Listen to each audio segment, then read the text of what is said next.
Range, best prices guaranteed. Welcome back to the Today Show. Great to have your company. So last week, the PM had a phone call with Israeli PM Benjamin Netanyahu. It seemed all was okay. The discussion that I had with Prime Minister Netanyahu was one which was a civil discussion, and I thank him for the conversation that we had. Well, now it's practically diplomatic civil war. Overnight, Netanyahu stripped down Anthony Albanese, roasting him in the most public way, calling him, quote, a weak politician who betrayed Israel and abandoned Australia's Jews. National Senator M.Canavan and Independent MP Monique Ryan join us now. Monique, first up to you. What a carve-up. Yeah, look, it's really unfortunate, Carl. I don't think it's going to make Australian Jewish people feel any more safe that the Israeli Prime Minister is picking a fight with our Prime Minister. I don't think it helps the situation in the Middle East to any extent either. And I really would hope that cooler heads would prevail and that we can sort of take the heat out of this discussion and maybe not resort to personal insults, but talk about the issues that matter to Australian and Israeli citizens. Matt, it's hard to imagine a lower point in our relations than now. It doesn't get much lower than this, does it, Carl, particularly between two countries that have traditionally been friends. I mean, I don't think anybody thinks that the Prime Minister's recognition of a Palestinian state is going to deliver peace, but it may just destroy a friendly relationship with a very important partner of ours in Israel. Keep in mind, we do and often have shared a lot of intelligence with Israel. It's helped keep Australians safe here. And this disagreement is clearly spilling over to our relationship with the United States as well. So I think the Prime Minister has to be asked some serious questions about, is it in Australia's national interest to get so involved in the Middle East conflict? It's on the other side of the world for us.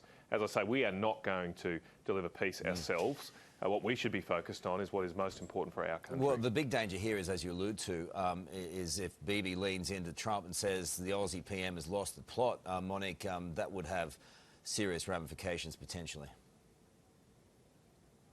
Well, we'd hope that the US administration would be able to make up its own mind about such things and that it wouldn't get involved in a difference of opinion between two smaller states. I mean, I think the Australian Prime Minister has to have a right, and he should have the ability to express his opinion around international conflicts without things descending into name-calling in the way that they have. It's a shame that the Israeli Prime Minister has chosen to go down this route. I would hope that we won't reciprocate.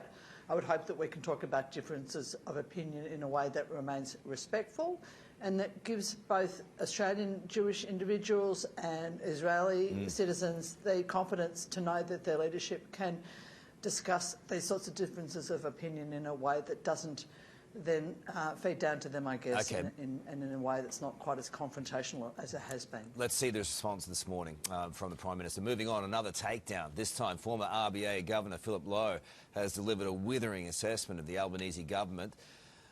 Matty, where you need it, they spend it, he says. Our government has no budget discipline.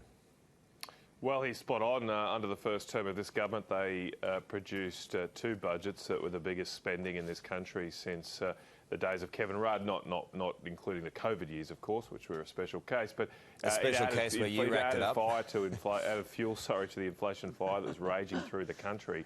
And it wasn't on. Now, you've got to ask the question, why isn't Philip Lowe at this round table? He sounds like he's speaking sense. Everyone else, I suppose, has been gagged and silenced. They're not allowed the cameras in there. Their phones are being confiscated. Why is that? These are some of the most senior business leaders in the country. Where's all the secrecy here? Why can't the Australian people hear from those coming to this round table and it be an open session? All right, Monique, political fight club, that's what it was being called this morning. But what do you make of the government spending? There doesn't seem to be any agenda to rein it in. Well, it's interesting that Matt gives the opposition a free pass for what everyone else has called the COVID spendathon. And the fact is that we've had increased government spending for a while now, and it does come off the back of the huge amount of money spent by the Morrison-Frydenberg government during COVID. We do need some fiscal responsibility, but I think it's also really important that economic leaders get together and talk about all of the different ways that we can address the stagnant productivity and other economic challenges that the country faces. And, I think it's good that we have a robust differences of opinion and discussion. You like a bit of swearing, at the round Monique. table. That's what it's for. Do you like it, Carl? I thought you were calling for civility and diplomacy. It might make your morning a bit more All difficult. right. Just before we go, I wanted to talk to you, Maddie, about this. You held your own round table of sorts yesterday outside Parliament House. I think I've got a clip here. So ornery and sad, real wrong. Carl, you're a bit ahead of the game. The round table's today. That was a promotional activity yesterday. And yes, they're not all arrived yet. But I've got my own round table today. But unlike the governments, mine will be broadcast. And unlike the governments, we'll speak about the major issues like Do you have any friends at your round table, Matt? we got to, as I say, you can see it all today on TV. It's not going to be. So ornery. Not going to be any secrets. I love you, M.Canavan. Thanks, Monique. Appreciate it. Sarah. Thanks, It Carl. was something to behold yesterday, wasn't it? Thank you, Carl. Well, you're 7